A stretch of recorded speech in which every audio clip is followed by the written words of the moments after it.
West Indies made 414 in the first test against Sri Lanka, but only one man passed 50. Was this the highest test total with only one score of 50+? Asked Abhishek Srivastav from England. West Indies 414 for 8 declared in the first test against Sri Lanka in Port of Spain recently owed much to Shane Dowrick, who made 125 not out. The next highest was Shai Hope's 44.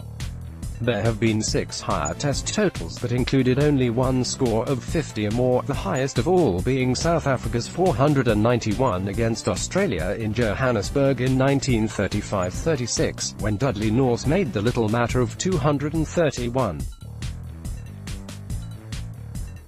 And the next best score was 45. The biggest with only one score between 50 and 99 is England's 363 against Pakistan at Headingley earlier this month, in which the highest individual score was Jos Buttler's 80 not out. That beat the old record, India's 358 against West Indies in Kolkata in 2002-03, when Sanjay Bangar made 77. And the highest with no half-centuries at all is South Africa's 313 against England in Johannesburg in 2015-16, when Dean Elgar top scored with 46. Everyone else made double figures, with 8 of them reaching 20. Mujibur Rahman made his first-class debut in Afghanistan's inaugural test. How many others have done this? Asked Daniel King from England during that rather brief inaugural test against India in Bengaluru last week. Afghanistan's youthful spinner Mujibur Rahman became only the 6th player since 1900 to make his first-class debut in a test match. The most recent one was Nazmul Hussain, for Bangladesh against India in Chittagong in 2004-05. Before that, Yazir Ali, Pakistan v Bangladesh in Multan in 2003, Mushraf Mortaza, Bangladesh v Zimbabwe in Dhaka in 2001-02, Ujesh Ranchod, Zimbabwe v India in Delhi in 1992-93, and Graham Vivian, New Zealand v India in Calcutta in 1964-65, all made the maiden first-class appearances in a test. Before the turn of the 20th century, some 28 players made the first-class debuts in a test, including South Africa's entire team. In their inaugural match, against England in Port Elizabeth in 1888-89, which was also considered the country's first official first-class game. Most of the others featured in privately raised tours that included matches eventually given test status.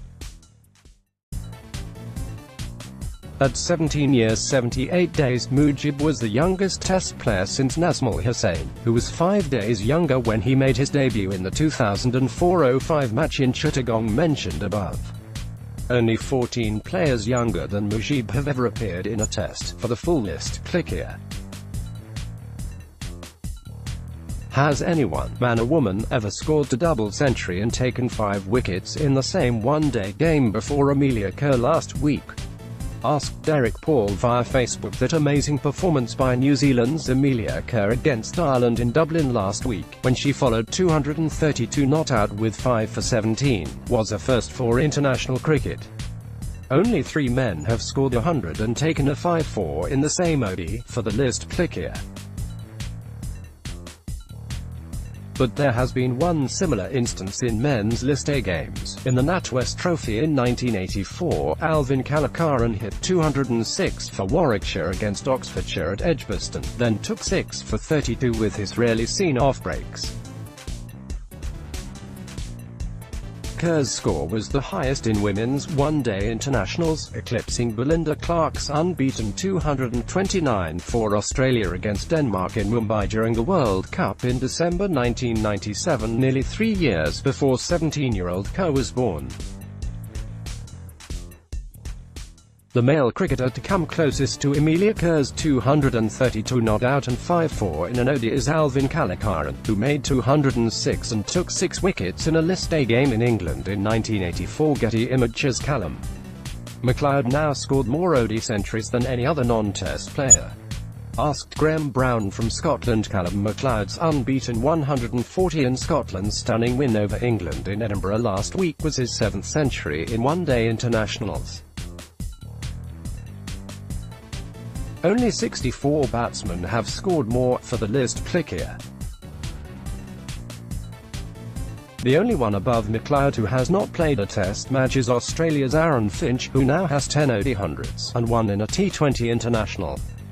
But William Porterfield's 11 ODI hundreds all came before he captained Ireland in their inaugural test last month. How many brothers and sisters have played Test cricket? Asked Jamie Palmer from Ireland. I answered this one in a recent column, after Ed Joyce joined his sister, Isabel, as a Test player, during Ireland's inaugural Test at Malahide last month. At the time I thought there was only one other brother-sister combination, Terry and Denise Alderman of Australia, but since then I've been told of another. Kent's Brian Valentine played 7 tests for England, scoring 136 on his debut, in Bombay in India's first home test, in 1933-34.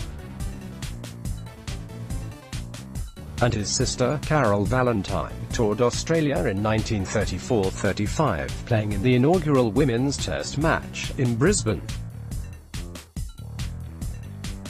The fact that they were related doesn't seem to have been generally known. It's not mentioned in 3 books about women's cricket that I consulted. Until recently, we didn't even know Carol's date of birth, but, thanks to some diligent digging from researcher Michael Jones, we now know it was November 26, 1906, and that her married name was Thorpe. Leave your questions in the comments.